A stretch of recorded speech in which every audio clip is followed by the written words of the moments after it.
By 2030, will the PLA Navy's destroyer fleet truly surpass the 100-ship threshold, thereby fundamentally altering the balance of naval power between China and the United States in the Pacific? This seemingly bold prediction is now being seriously debated by a growing number of military analysts worldwide. It transcends a mere numerical contest between the two nations' military capabilities, potentially reshaping the maritime power dynamics across the Asia-Pacific region and beyond. Upon deeper analysis of both nations' shipbuilding capabilities, military strategic requirements, and technological development trajectories, this figure reveals a profound competition between the two superpowers in naval development philosophy, industrial strength, and strategic resolve. Currently, the U.S. Navy maintains global supremacy in destroyer numbers, operating 68 Arleigh-Burke-class destroyers and 3 Zumwalt-class destroyers, totaling 71 vessels. However, this fleet faces severe structural challenges. Analysis indicates that most of the U.S.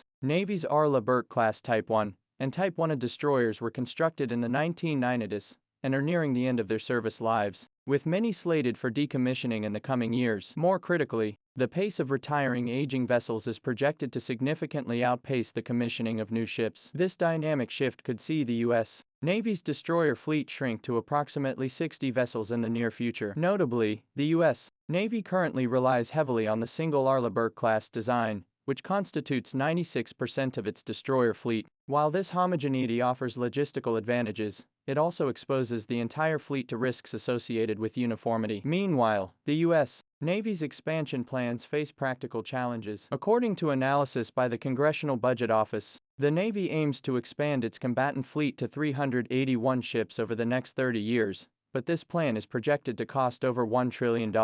Funding is only one issue. The U.S. shipbuilding industry grapples with severe cost overruns and labor shortages, causing some vessels to fall years behind schedule. For instance, the mid-life overhaul and refueling of the Nimitz-class aircraft carrier USS George Washington, typically a 4-year process, took nearly 6 years to complete. The Secretary of the Navy himself acknowledged, "We are decommissioning ships at a rate 30% faster than we are building new ones." This awkward predicament, where ships are leaving service faster than they are being added, has become a thorny challenge for the U.S. Navy in recent years. More concerning is that the nation's primary shipbuilders, General Dynamics and Huntington Ingalls Industries, possess only 4 dry docks capable of constructing large destroyers, with most of these facilities already operating near full capacity. In contrast, the Chinese Navy is demonstrating remarkable development speed and industrial strength. To date, the Chinese Navy's active-duty destroyers include 2 Type 052, 1 Type 051B, 2 Type 052B, 2 Type 051C,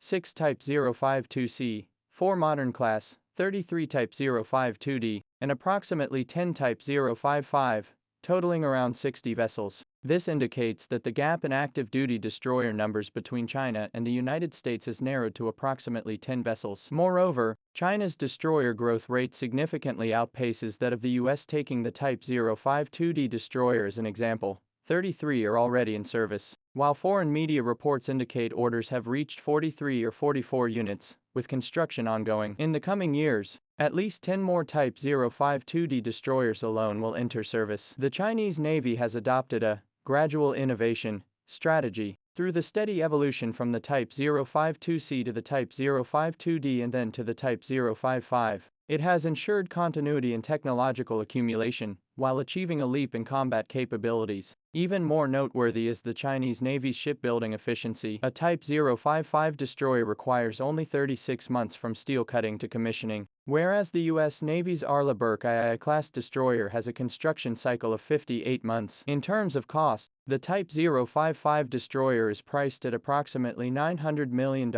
while the budget for the U.S. Navy's planned DDG-X destroyer has soared to $3.4 billion. This advantage in efficiency and cost enables China's 4 major shipyards in the north and south to simultaneously build 2 aircraft carriers, 4 destroyers, and 3 frigates, forming the so-called dumpling-making shipbuilding capability. China's shipbuilding industry boasts a complete industrial chain layout, achieving near-total domestic production from specialized steel to radar and electronic systems. This not only reduces foreign dependence, but also enables large-scale rapid construction. Statistics indicate China's shipbuilding sector trains approximately 100,000 new welders annually, compared to fewer than 20,000 in the United States. This human resource advantage directly translates into production capacity superiority. Based on current construction progress and industrial capabilities, foreign media predict that by around 2030, the total number of active and under construction destroyers in the Chinese Navy could reach approximately 100 vessels. This forecast is not unfounded, as the number of Type 052D and Type 055 destroyers currently under construction, undergoing outfitting, or undergoing sea trials has already reached about 15. Even without new batches or new models, China is fully capable of maintaining around 75 active destroyers. Combined with the various types under construction, the goal of reaching 100 vessels by 2030 has a solid foundation in reality. According to assessments by the London-based International Institute for Strategic Studies, based on current trends, the Chinese Navy will surpass the United States in destroyer numbers around 2028 and gradually widen the gap throughout the 2030s. The growth in China's destroyer fleet complements the expansion of its aircraft carrier capabilities. By 2030, the Chinese Navy may operate 5 carriers: the Liaoning, Shandong, Fujian, Type 004, and Type 005. The expansion of carrier fleets inevitably demands more escort vessels. With 16 Type 055 destroyers supporting 5 carriers, the Chinese Navy will achieve routine deployment of dual carrier strike groups in the Western Pacific. Meanwhile,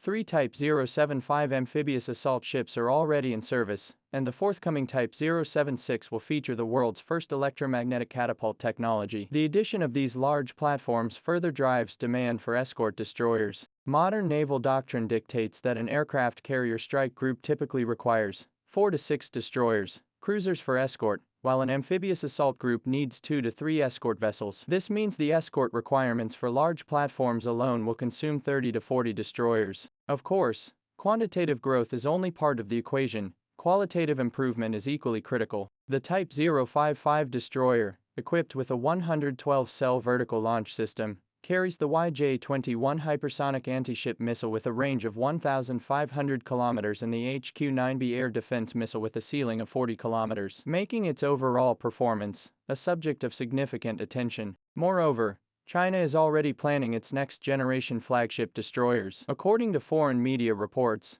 the newly designed hull will be 26 meters wide, approaching the 28.3-meter width of Russia's Kirov-class cruisers, with a full load displacement potentially reaching around 20,000 tons. These new destroyers are expected to be equipped with electromagnetic railguns, laser defense systems, and more advanced integrated radio frequency systems, further narrowing the technological generation gap with the U.S. Navy. Concurrently, the Chinese Navy is vigorously developing disruptive technologies such as shipborne unmanned aerial vehicle systems and artificial intelligence command and control systems. These enhancements in soft power create synergistic effects with the growth in vessel numbers. Overall, the projection of China's naval destroyer fleet reaching 100 vessels by 2030 rests on a solid foundation of realism. Achieving this goal will enable the Chinese Navy to routinely deploy multiple carrier strike groups in the Western Pacific, significantly enhancing its regional control and distant sea combat capabilities. As noted in a Rand Corporation report, after 2030, the survival rate of U.S. aircraft carriers entering within 500 kilometers of the Taiwan Strait